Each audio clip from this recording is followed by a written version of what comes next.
Morning student, standard 11th English medium subject SPNCC part 2 chapter number 4 memorandum of association. आज का जो question है वो है लाइबिलिटी क्लोज।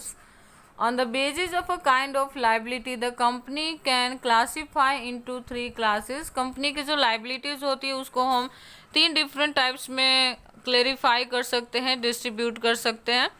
ओके तो उसमें हम देखते हैं फर्स्ट क्या है, अ कंपनी लिमिटेड बाय शेयर्स। किस तरह के कंपनी होंगे जिनके शेयर्स की लिमिटेशंस होगी कि वो 10,000 से ज़्यादा शेयर इशू नहीं कर सकती है। इस तरह के कंपनी को हम कहते हैं limited by share. Company limited by guarantee, जो कंपनी की वजह से किसी को भी अगर नुकसान होता है, फाइनेंशियली लॉस फेस करता है, आपके क्रेडिटर्स हो या आपके शेयर होल्डर्स हो, तो वो गारंटी देता हो इस बात की। एंड थर्ड वन होता है एंड अनलिमिटेड लाइबिलिटी कंपनी, जिन कंपनियों की लाइबिलिटी लिमिटेड नहीं होती यानी अनलिमिटेड होती है। तो ये 3 तरह के लाइबिलिटी वाले कंपनी होते हैं, याद रखना है आपको। The memorandum of a company limited bye share must state the liability close that liability of a members is limited. जो लिमिटेड शेयर के साथ जो मार्केट में कंपनियां एंटर करती हैं उनके मेंबर्स की जो रिस्पॉन्सिबिलिटी होती है वो भी लिमिटेड होता है। The in the company limited by shares, members cannot be called on the pay more than the nominal value of share। जो कंपनी लिमिटेड लाइबिलिटी के साथ एंटर करती है उनके मेंबर्स की जो जिम्मेदारियां होती है वो भी लिमिटेड होती है और उनसे हम उनके शेयर की वैल्यू से ज़्यादा पे करने के लिए नहीं कह सकते। If the liability of a members of a company is limited by guarantee, then there is a liability will be up to the exact guarantee offered by them। जो कंपनियां गारंटी के साथ आती हैं, मीन्स कि लिमिटेड गारंटी के साथ market में एंटर करती है, उनके मेंबर की जो गारंटीड अमाउंट होती है वो कितना होता है, तो जितना उन्होंने ऑफर की होगी उतना। इन case of a one person company, the name of a person who is even death of the subscriber shall be nominated, the member of a company must be state the liability clause। जो 1% company होती है तो उनको क्या करना होता है कि सपोज कि उनकी डेथ हो जाती है तो जो भी नॉमिनी मेंबर होगा, जो नॉमिनेटेड नेक्स्ट मेंबर होगा, उसकी रिस्पॉन्सिबिलिटी जो भी होगी वो लाइबिलिटी क्लोज के अंदर कंप्लीटली और क्लियरली लिखा हुआ होना चाहिए। फिफ्थ की अगर हम बात करें तो वो है हमारा कैपिटल क्लोज। कंपनी कितने कैपिटल के साथ स्टार्ट होने वाली है उसकी बात की गई है।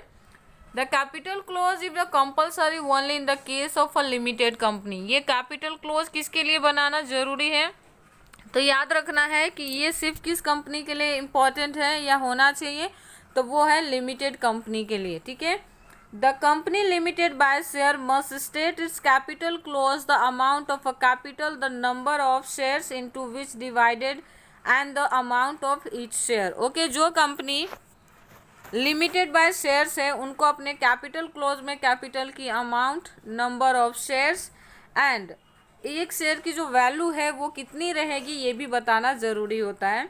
In case of a company limited by guarantee, the amount up to which each member undertaken to contribute at the time of winding up should be specify. Okay, जो कंपनी गारंटी के साथ लिमिटेड है तो इसमें capital close में ये लिखा जाना चाहिए कि जब कंपनी बंद होती है या कंपनी हम बंद करने जा रहे हैं, वाइंडिंग अप की प्रोसेस में जा रहे हैं, तो किस मेंबर को कितना पैसे देना रहेगा। Okay, if the company limited by guarantee and also has share capital, the capital close of a company is 2 capital close.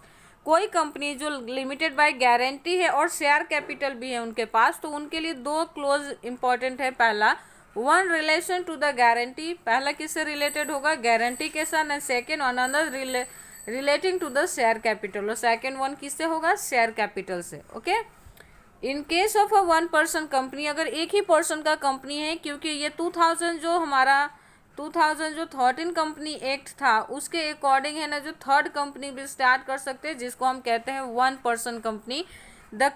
The name of a person who is even death of a subscribe shall become a member of company must be written। अगर 1% company में जो owner है, company का जो head है, उसकी death हो जाती है तो उसकी जगह पे किसको नया मेंबर बनाया जाएगा ये भी क्लियरली मेंशन होना चाहिए। ठीक है, अब नेक्स्ट हम बात कर लेते हैं कौन सा क्लोज की बात की गई है यहाँ पे। तो नेक्स्ट क्लोज है हमारा subscription clause. This clause can be termed as incorporation clause. Okay, यहाँ पे बहुत इंपॉर्टेंट क्वेश्चन ये बनता है कि what is the other name of subscription close.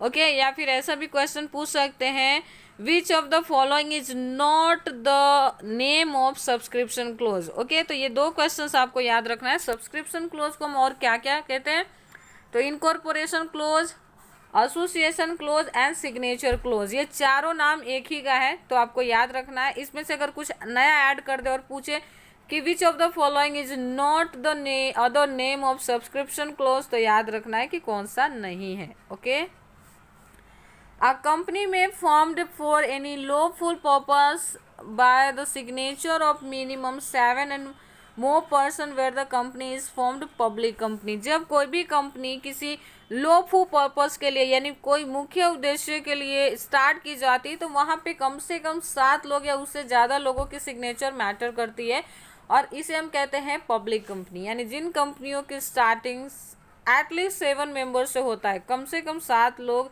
मिलके उसे प्रपोज करते हैं, प्रोमोट करते हैं, तो उस कंपनी को हम क्या कहते हैं, public company. Signature of minimum 2 और more person is required when the company is formed private company. और जब आपको प्राइवेट कंपनी बनाना हो तो एटलीस्ट कितने मेंबर के सिग्नेचर चाहिए, 2 लोगों के, और उससे ज़्यादा भी ले सकते हो। इन 1 person company is formed 1 person only, it is named 1 person company. जब एक ही पर्सन किसी कंपनी को स्टार्ट करता है तो उसको हम कहते हैं 1 person company. The member of a company put there signature and give undertaking to the effect that they are interested to promoting incorporation of a company and are willingly to purchase the share mentioned against their name। Okay, यहाँ पे हम किसी से ज़बरदस्ती forcefully नहीं करवाते काम, यहाँ पे उनके इंटरेस्ट के साथ वो कंपनी को प्रमोट करने में हिस्सेदार है ना, विलिंगली टू परचेज करना चाहते हैं शेयर्स को, तो ही उनका नाम हम मेंबर में ऐड करते हैं। The name, address, detail about their work has to be provided and attested to by the witness, such member is called signatories। Okay, यहाँ पे डेफिनेशन आ रहा है signatories के, तो the name and address of a detail about their work has to be provided and attested to by the witness, such member are called signatories। signatories किसे कहते हैं, जो सिग्नेचर करते हैं, तो जिनका नाम, एड्रेस, उनसे के काम से रिलेटेड डिटेल्स प्रोवाइड की जाती है विटनेस के प्रेजेंस में, उसे हम कहते हैं सिग्नेटर्स।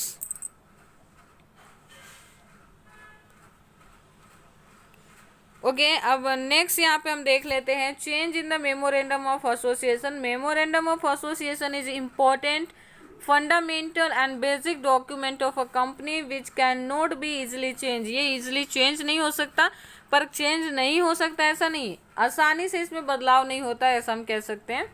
However, depending upon the requirements of memorandum of association can be changed in the restricted manner following provisions of a company act। लेकिन सपोज कि ऐसा लगे आपको कि बिना चेंज किए इसे रह नहीं सकते, इसमें चेंज करना कंपलसरी है, तो उस सिचुएशन में हम कुछ चेंजेस ला सकते हैं। तो कौन कौन से चेंजेस मेमोरेंडम में लाया जा सकता है, तो फर्स्ट चेंज की बात करें तो change in the name close. First of all हमें नेम क्लोज में अगर चेंजेस करना हो तो क्या करेंगे, A company may change name clause by passing a special resolution to that effect and the same has provided by the central government। आपको name close में चेंजेस करना है, कंपनी का नाम बदलना है, तो उस केस में आपको स्पेशल रिजोल्यूशन पास करवाना पड़ेगा और सेंट्रल गवर्नमेंट की जो परमिशन भी चाहिए होगा। स्पेशल रिजोल्यूशन क्या होता है, तो याद रखने का, नॉर्मल रिजोल्यूशन होता है जो 51% के साथ पास होता है, और स्पेशल रिजोल्यूशन जो कि 75% वोटिंग के साथ पास होता है।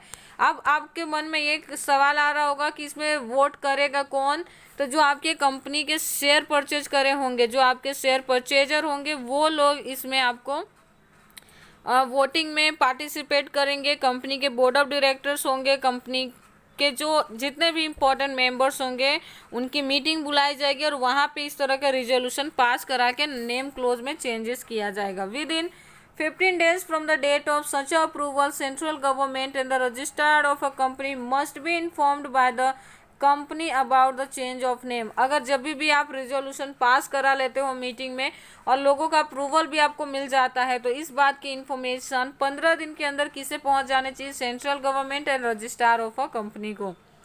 the registrar enter new name of a company in the register of a company। जब पता होगा तो ही रजिस्ट्रार न्यू कंपनी का नाम रजिस्टर में एंटर करेगा।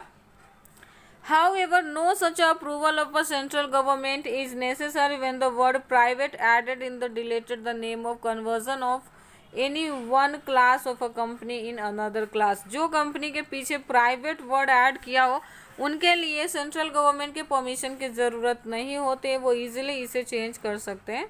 ओके, किसी भी क्लास में। ठीक है, तो ये था हमारा चेंज इन नेम क्लोज। आज यहीं तक टॉपिक रखते हैं, नेक्स्ट लेक्चर में आगे की बात